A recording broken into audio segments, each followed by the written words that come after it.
तो हमारा जो फर्स्ट रूल है वो कहता है cities after cities, noun plus preposition plus noun. आप ध्यान से देखिएगा, आपको समझ में आएगा। अगर आपको ये स्ट्रक्चर मिल जाए, यहाँ पे मैं टू द पॉइंट आपको बताऊंगी जो कि एग्ज़ाम ओरिएंटेड है और स्पेशली एलटी ग्रेड और टीजीटी पीजीटी के एग्ज़ाम का पैटर्न है। सिटीज़ आफ्टर सिटीज़, तो सिटीज़ नाउन है, फिर आपको यहाँ पे नाउन देखने को मिल रहा है और बीच में क्या है, प्रिपोजिशन है। तो अब देखिए ये जो स्ट्रक्चर है ये गलत है। क्यों? क्योंकि यहाँ पे सिटीज़ है। इस स्ट्रक्चर में अगर आपको कहीं पे भी मिल जाए एग्ज़ाम में, तो आप समझ लीजिए कि यहाँ पे जो नाउन होगा वो सिंगुलर फॉर्म में आएगा हमेशा। यहाँ पे सिटीज़ आफ्टर सिटीज़ नहीं होगा, यहाँ पे होगा सिटी आफ्टर सिटी। ठीक है, ये सिटी आफ्टर सिटी होगा। क्यों? क्योंकि बीच में आपको प्रिपोजिशन दिख रहा है और दोनों तरफ सेम नाउन है। तो ऐसा स्ट्रक्चर जब आपको मिल जाए तो आप हमेशा उसको सिंगुलर नाउन पे प्लेस करेंगे, ना कि उसको प्लूरल फॉर्म में प्लेस करेंगे। और इसी टाइप का क्वेश्चन आ भी सकता है एग्ज़ाम में। क्वेश्चन आपसे कैसे आएगा, देखिए, my uncle went doors to door. ठीक है, डोर्स टू डोर्स। अब हमें क्या है, अगर यहाँ पे मैंने एस लगाया होता तो देखने में बोलने में बिल्कुल सही लगता है। ठीक है, लेकिन ये बिल्कुल भी सही नहीं है। इसको हमेशा हम सिंगुलर फॉर्म में ही यूज़ करेंगे, डोर टू डोर। फिर आप देख सकते हो रो अपॉन रो, रोज़ अपॉन रोज़ नहीं होगा। Book upon book, books upon books नहीं होगा। Hour after hour, hour after hours नहीं होगा। तो हम इसको प्लूरल फॉर्म में यूज़ नहीं करेंगे। इसका जो स्ट्रक्चर होगा वो होगा सिंगुलर फॉर्म में। आई होप आपको ये क्लियर हो गया होगा। आइए ये एग्जाम्पल देखते हैं। City after city was destroyed by him. अब क्योंकि हमने नाउन सिंगुलर लिया है तो वर्ब भी यहाँ पे क्या आई है, सिंगुलर आई है। ये क्वेश्चन आपको किसी भी तरीके से आ सकता है। हो सकता है आपको ये जो नाउन का प्लेसमेंट है, जो सेम नाउन यहाँ पे प्लेस किया गया है, इसको प्लूरल फॉर्म में दे दे। ठीक है, या फिर इस तरीके से आ सकता है कि नाउन तो आपको सिंगुलर फॉर्म में ही दे, लेकिन यहाँ पे वर्ब आपको प्लूरल दे दी जाती। तो यहाँ पे वर होता तो आपको चेंज करके वॉज करना रहता। क्यों? क्योंकि यहाँ पे नाउन जो है आपका वो सिंगुलर है। तो ये हो गया हमारा पहला रूल। अब देखते हैं हम नेक्स्ट है, ये भी बहुत इम्पॉर्टेंट रूल है। क्या रूल है? Numerical plus noun is not used in plural form. ठीक है, कहीं कहीं मैंने थोड़ा सा स्पेसिफाई भी कर दिया है सो दैट आप स्क्रीनशॉट ले सको और उसके बाद में अपने खुद के आप नोट्स अगर चाहो तो बना सकते हो। ये सबसे ईजीएस्ट वे है रूल्स को समझने का। जो बुक में लैंग्वेज दी होती है वो थोड़ी सी कॉम्प्लिकेटेड होती है, हमें कंफ्यूज कर देती है। बट थोड़ा सा जब हमें कंसेप्ट क्लियर हो जाता है और एक्सप्लेनेशन मिल जाता है तो वो चीज़ें समझने में आसानी होती है। फिर भी if you do not understand anything तो you can comment in comment box. तो देखिए, जब आपको स्ट्रक्चर ऐसा मिले, numerical plus noun is not used in plural form, अगर आपको नंबर मिले और उसके बाद में कोई नाउन लिखा हुआ मिले तो वो कभी भी प्लूरल फॉर्म में यूज़ नहीं होता। ठीक है, दूसरी बात, इसको हम कंपाउंड नाउन भी बोलते हैं। एग्ज़ाम में ऐसे भी आ जाता है कि आपको मान लीजिए 10 माइल दे दिया जाएगा जहाँ पे बीच में हाइफन यूज़ होता है। ठीक है, तो इस तरीके से दे दिया जाएगा और पूछा जाएगा कि ये कौन सा नाउन है। तो काइंड्स ऑफ नाउन भी बहुत इंपॉर्टेंट है, ख़ास तौर से एलटी ग्रेड में ये इस टाइप के क्वेश्चंस बहुत पूछे जाते हैं। इसलिए जो छोटी छोटी टर्म्स होती हैं उसको भी आप इग्नोर ना करें। तो ये कंपाउंड नाउन होता है। ठीक है, तो पहला क्वेश्चन तो एक यही हो गया। फिर जब भी आपको कंपाउंड नाउन मिले तो वो हमेशा सिंगुलर फॉर्म में होगा, ना कि प्लूरल। तो यहाँ पे हमने गलती क्या देखी? गलती ये है कि यहाँ पे 10 माइल्स ना करके 10 माइल होगा, अ 5 ना करके ईयर्स ना करके ईयर होगा, अ 5 ईयर ओल्ड बॉय। और आप सब कमेंट करके बताइएगा, बहुत सारे स्टूडेंट्स इसमें कंफ्यूज होते हैं क्योंकि ये समझ में नहीं आता कि ईयर लगेगा नहीं लगेगा। 5 है तो फिर हमें लगता है नहीं ये तो प्लूरल फॉर्म होना ही होना चाहिए क्योंकि पहले 5 है। लेकिन रूल हमारा ये कहता है कि अगर ये कंपाउंड नाउन है, अगर हाइफनेटेड फॉर्म में है, तो आप बिल्कुल भी उसको प्लूरल फॉर्म में यूज़ नहीं करेंगे। अगर इस नाउन के पहले आपको नंबर मिल गया है, ठीक है, तो भी आप नहीं यूज़ करेंगे। इस तरीके से आपको याद रह सकता है। आप चाहे तो आप कंपाउंड नाउन से याद रखिए, चाहे आप इसको देख लो हाइफनेटेड फॉर्म में, चाहे आप देख लो न्यूमेरिकल फॉर्म में, तो वो प्लूरल में नहीं कन्वर्ट होगा, वो हमेशा सिंगुलर फॉर्म में ही यूज़ होगा। ठीक है, देखिए किस तरीके से एग्जाम्पल देख लेते हैं। ही स्टेज इन 5 स्टार्स होटल्स। अब देखिए, देखने में तो बहुत सही लग रहा है कि भाई जितने भी 5 स्टार होटल हैं वो वहाँ पे रुकता है, लेकिन हमने क्या पढ़ा था, हाइफन होगा, कंपाउंड नाउन होगा, और पहले हमें यहाँ पे न्यूमेरिकल मिल गया, नंबर मिल गया, तो हमारा जो नाउन है वो बिल्कुल भी प्लूरल फॉर्म में नहीं होगा। तो ये स्टार्स की जगह क्या हो जाएगा, स्टार। ठीक है, ये हो जाएगा स्टार। दूसरा देखिए, he gave me 200 rupees notes. अब इसमें भी बहुत कन्फ्यूजन होता है और ये क्वेश्चन आता ही आता है। आपको क्या देखना है, आपको पहले क्या मिल गया, नंबर मिल गया, कंपाउंड नाउन मिल गया, हाइफन मिल गया, ये रुपीज़ यहाँ से आप हटा देंगे। ठीक है, रुपी नोट हो जाएगा, ना कि रुपीज़ होगा। क्यों? क्योंकि आपको पहले यहाँ पे नंबर मिल गया। कन्फ्यूजन की कोई बात ही नहीं रहनी चाहिए। मेरे ख्याल से आपको समझ में आ गया होगा। दूसरा एग्जाम्पल भी देख लेते हैं और क्लैरिटी के लिए। अब यहाँ पे देखिए, कन्फ्यूज़न आपको होता कहाँ पे, शी इज़ 10 years old। अब आप सोचो ये गलत है, सही है, कैसे होगा? क्यों भाई? अगर आपको यहाँ पे नंबर मिल गया है, ठीक है, लेकिन ये कंपाउंड नाउन नहीं है, इसके बीच में हाइफन नहीं दिया हुआ है आपको, इसलिए शी इज़ 10 years old बिल्कुल सही है। 10 ईयर नहीं होगा, यहाँ पे 10 years होगा। आई होप ये रूल भी आपको क्लियर हो गया होगा।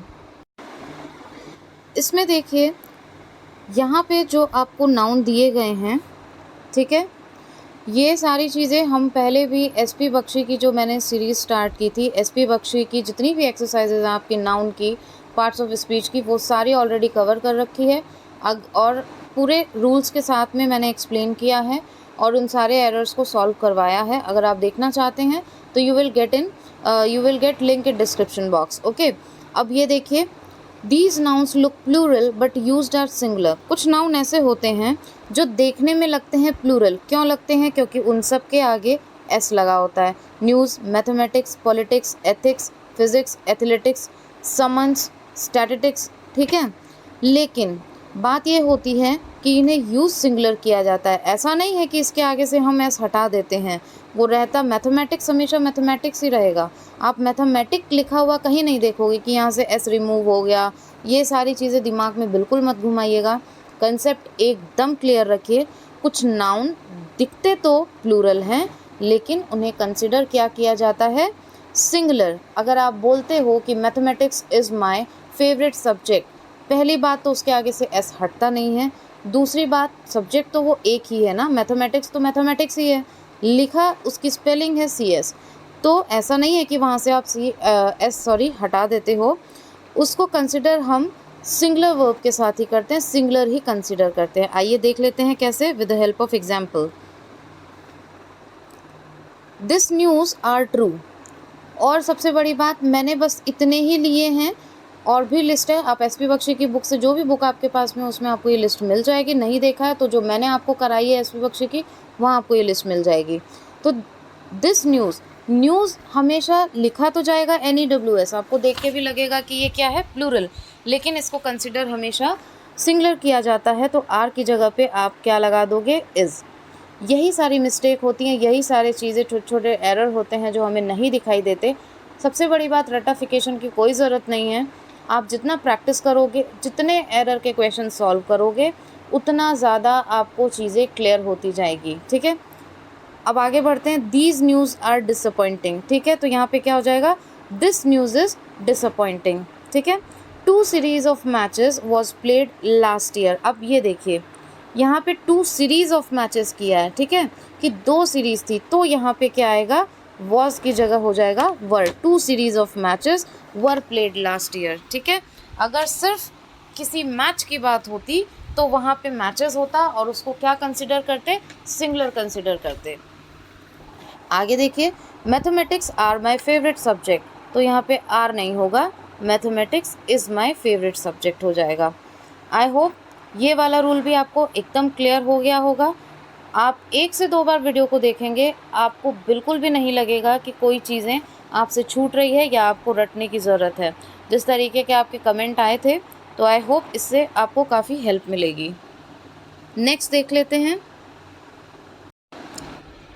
तो फ्रेंड्स, कुछ ऐसे अनकाउंटेबल नाउन होते हैं जिन्हें हम काउंट नहीं कर सकते, ठीक है।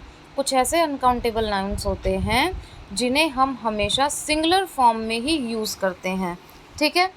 तो इन वर्ड्स की लिस्ट है। लिस्ट तो मैंने आपको नहीं यहाँ पे लिख के दी है क्योंकि थोड़ा सा टाइम टेकिंग था, लेकिन ये जो लिस्ट है मैं आपको वैसे बता देती हूँ, आप चाहें तो आप नोट कर सकते हैं। एडवाइस है, information, hair, luggage, business, work, word, scenery, furniture और फ्यूल, वेकेशन। अल्फ़ाबेट अक्सर पूछा जाता है, मशीनरी अक्सर पूछा जाता है, मिस्चिफ भी पूछा जाता है, ब्रेड, ठीक है, equipment, paper, material, evidence, advice. तो ये कुछ ऐसे हैं। फूड, पोएट्री, सीनरी बहुत पूछा जाता है, सीनरीज करके दे दिया जाता है, लेकिन आपको पता है कि ये हमेशा सिंगुलर फॉर्म में ही यूज़ होंगे, इनका प्लूरल फॉर्म नहीं बनता, ये सीनरीज नहीं होता, ठीक है। तो आइए कुछ क्वेश्चन हम देख लेते हैं अब। आई होप अगर आपने नहीं नोट किया होगा तो आप नोट कर लेंगे। Uncountable nouns are used in singular forms. Young generations dislike the advices of elderly people. बहुत ईजी है, आपने देख रखा है, आपको पता है कि कुछ अनकाउंटेबल नाउन ऐसे होते हैं। तो यहाँ पे एडवाइस है, ठीक है। और ये लिस्ट रटने की भी ज़रूरत नहीं है, जितना आप प्रैक्टिस करोगे आपके सामने ये वर्ड्स आते जाएंगे और आपको खुद ब खुद वो माइंड में एक जगह पे प्रिंट हो जाएगा कि हाँ ये सारे वर्ड्स हैं। तो उसके लिए बिल्कुल भी मत घबराइएगा। एडवाइसेस, अब एडवाइसेस कभी नहीं होता, एडवाइस होता है, ठीक है, या फिर अ पीस ऑफ एडवाइस होगा, अ वर्ड ऑफ एडवाइस होगा, लेकिन एडवाइसेस नहीं होता है, ठीक है। तो जहाँ भी आपको एडवाइसेस दिखे तुरंत उसको क्रॉस कर दीजिए, यानी कि एरर जो है यहीं पे है, ठीक है। नेक्स्ट देख लेते हैं। My friend gave me an information. दूसरा रूल क्या कहता है, जो अनकाउंटेबल नाउन्स होते हैं उनके पहले हम किसी भी इनडेफिनिट आर्टिकल का यूज़ नहीं करते हैं, ठीक है। क्या कहता है रूल कि जो भी अनकाउंटेबल नाउन हैं उनके पहले हम किसी भी तरीके के इनडेफिनिट आर्टिकल का यूज़ नहीं करते, यानी कि एन का हम यूज़ नहीं कर सकते। तो एन इन्फॉर्मेशन नहीं होगा, एन एडवाइस नहीं होगा, ठीक है, एन अल्फ़ाबेट नहीं होगा, क्या होगा, सिर्फ और सिर्फ इन्फॉर्मेशन। तो यहाँ से हम एन को ओमिट कर देंगे, मतलब कि हम हटा देंगे, ठीक।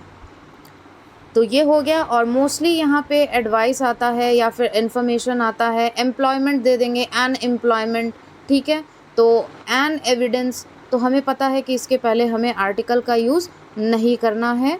और क्या करना है, इसको हमें सिंगुलर फॉर्म में ही यूज़ करना है, इसमें हम एस नहीं लगा सकते, एस या ई एस हम नहीं लगा सकते। एक वर्ड और है मिस्चिफ, ठीक है, एक वर्ड और है जो बहुत इम्पॉर्टेंट है, इसलिए मैं आपको बता दे रही हूँ यहाँ पे। Mischief, MISCHIEF।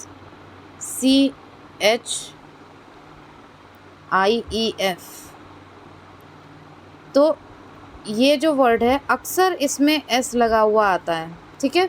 मिस्चिफ्स ऐसा लिखा हुआ आपको मिलेगा मोस्टली एग्ज़ाम में। जैसे कि अगर हम बोलें he was punished for committing many mischiefs, ठीक है, he committed many mischiefs, he was arrested because of many mischiefs, या फिर because of his mischiefs nature. तो आप हमेशा ध्यान रखिए कि मिस्चिफ्स कुछ नहीं होता, मिस्चिफ होता है, इसमें कभी भी हम एस नहीं लगाते, ठीक है। तो इस तरीके से आपको देखने को मिलेगा। जैसे वर्ड है, you should be true to your words, तो वर्ड्स हम नहीं लिखेंगे, you should be true to your word होगा, ना कि वर्ड्स होगा, तो एस हम नहीं लगा सकते। इसी तरीके से आर्टिकल हम नहीं लगाएंगे, एन एडवाइस नहीं होगा, एन एम्प्लॉयमेंट नहीं होगा, एन एविडेंस नहीं होगा, एन इक्विपमेंट नहीं होगा, ठीक है। तो यहाँ पे हम आर्टिकल का यूज़ बिल्कुल नहीं कर सकते।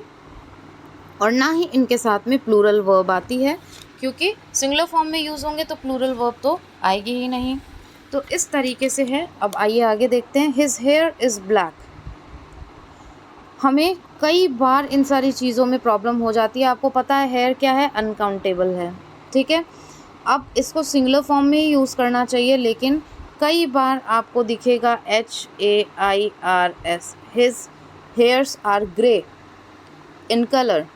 कई बार पर्सनालिटी डिस्क्रिप्शन में या आपको दे सकता है, पैसेज में भी दे सकता है पूछ के, क्योंकि पैटर्न आपने देखा है। जो कॉम्प्रिहेंसिव नॉलेज है उसको जज किया जा रहा है पेपर के थ्रू। तो पेपर का पैटर्न समझना बहुत ज़रूरी है, टफ़ कुछ भी नहीं है। जिस तरीके से बहुत डरे हुए से आप लोग के कमेंट रहते हैं, तो टफ़ कुछ भी नहीं है, बस आप फॉलो करते जाइए और देखिए किस तरीके से आपकी ग्रामर कंप्लीट होती है। फिर आप प्रैक्टिस करिए, आपको खुद को पता चल जाएगा। आप ही जज हैं, आप ही टीचर हैं, आप ही इवैल्यूएटर हैं। अपना रिज़ल्ट खुद इवैल्यूएट करिए, ठीक है। चलिए, तो हिज हेयर कभी भी आर नहीं होगा, क्यों? क्योंकि ये प्लूरल फॉर्म में आता नहीं है, तो प्लूरल वर्ब भी नहीं यूज़ होती। So this is the correct one. यहाँ से एन हमने हटा दिया। I love the furnitures kept in that shop. यहाँ पे ये दो एग्जाम्पल हैं आपके सामने। आप इससे डिफरेंस देख सकते हो किस तरीके से क्वेश्चन का पैटर्न आता है। कुछ भी डिफरेंट नहीं आता है, बस concept should be clear. I love the furnitures kept in that shop. Furnitures नहीं होता, यही वर्ड जो है वो मोस्टली आता है, ठीक है। तो फर्नीचर नहीं होता, फर्नीचर्स नहीं होता, सॉरी, मशीनरीज़ नहीं होता, ठीक है। हम लोग बोल देते हैं मशीनरीज़, लेकिन मशीनरीज़ कोई नहीं होता और फर्नीचर्स नहीं बनता। हमेशा यहाँ से एस हटा हुआ रहेगा और ये सिंगुलर फॉर्म में ही आएगा, ठीक है। लेकिन अगर ये आता है मैनी काइंड्स ऑफ फर्नीचर, तो ये डिनोट करता है प्लुरैलिटी को। तब वहाँ पे आप जो है प्लूरल वर्ब का यूज़ करेंगे, जैसे इस सेंटेंस में हुआ है। तो यहाँ पे थोड़ा सा आपको दिमाग लगाना है। Many kind of furnitures are available in my shop. तो यहाँ पे ये प्लुरैलिटी डिनोट कर रहा है। Why? Because you are talking about the variety, क्योंकि आप अलग अलग वैरायटी की बात कर रहे हैं, तो वहाँ पे प्लूरल फॉर्म आएगी। और फिर भी ये आपको हमेशा ध्यान रखना है कि वर्ड में, इस नाउन में कभी भी एस नहीं लगेगा कि आपने फर्नीचर्स कर दिया, ठीक है। मैनी काइंड्स ऑफ यूज़ करके आप इसको प्लूरल फॉर्म बना सकते हैं और प्लूरल वर्ब आएगी। लेकिन यहाँ पे आपको ध्यान रखना है कि ये कभी भी एस लग के इसका प्लूरल फॉर्म नहीं बनाया जा सकता। Many kind of, lot of, इस तरीके से आप बना सकते हैं, लेकिन इसमें एस ऐड करके आप प्लूरल फॉर्म नहीं बनाएंगे, राइट। आई होप ये वीडियो आपके लिए बेनिफिशियल होगा, आपको हेल्पफुल लगा होगा। और अपना फीडबैक ज़रूर दीजिएगा, क्योंकि आपके फीडबैक से वीडियो में इम्प्रूवमेंट्स हो सकते हैं। फ्रेंड्स, आपकी इतनी रिक्वेस्ट थी ग्रामर की, तो टेंशन लेने की ज़रूरत नहीं है। आज का वीडियो थोड़ा सा शॉर्ट है, क्योंकि मेरी कोशिश ये थी कि आपको अच्छे से अच्छे समझ में आए। बाकी आप फीडबैक दीजिएगा अपना, और आगे हम सारी सीरीज़ पूरी करेंगे। जितने भी ग्रामर में क्वेश्चन बन सकते हैं, जिस हिसाब से, जिस पैटर्न पे, वो सारे हम सॉल्व करेंगे। SP बख्शी अगर आप देखना चाहते हैं तो वो एक्सरसाइजेस भी सॉल्व करवाई जा चुकी हैं, उससे आप प्रैक्टिस कर सकते हो। उसका भी लिंक आपको डिस्क्रिप्शन में मिल जाएगा। तो अपना जो भी रिव्यू हो वो आप दीजिएगा, और फ्री ऑफ कॉस्ट आप यहाँ से प्रिपेयर कर सकते हैं, अपने नोट्स भी बना सकते हैं। कई सारे मैसेजेस आते हैं कि मैम हम इतनी फ़ी अफोर्ड नहीं कर सकते, काफ़ी फ़ीस ले रहे हैं। तो देखिए, आपको यहाँ पे सारी चीज़ें मिल रही है जिसका आपको कोई पैसा नहीं देना है, और सबसे बड़ी कीमत होती है वो होती है आपकी खुद की मेहनत। आप चाहे दुनिया के किसी भी कोने से अच्छे बेस्ट नोट्स क्यों ना ले आएँ, लेकिन उन नोट्स को रिक्रिएट आपको करना चाहिए खुद की लैंग्वेज में। जैसा आपका माइंड है, उस माइंड को रीड करिए और accordingly prepare your own notes, जिससे कि वो आपके लिए और भी बेनिफिशियल हो सकें, ठीक है। दूसरे के कैसे भी नोट्स बनाए हुए होंगे, लेकिन आप उसको अगर रिक्रिएट करते हैं तो आप करके देखिएगा, 100% आपका रिजल्ट आएगा। और थोड़ी सी बस मेहनत और डेडिकेशन की ज़रूरत है। बाकी अब ये सीरीज़ आपको रेगुलर मिलेगी, उसमें किसी भी तरीके का कोई गैप नहीं आएगा। आपको इसी तरीके के अगर वीडियोस रेगुलर चाहिए तो नोटिफिकेशन पाने के लिए चैनल को सब्सक्राइब कर ले और बेल आइकन हिट कर दे, जिससे कि सारे वीडियोस के जो नोटिफिकेशन है वो आपको टाइमली मिल सके। Thank you so much for watching and giving your precious support and time.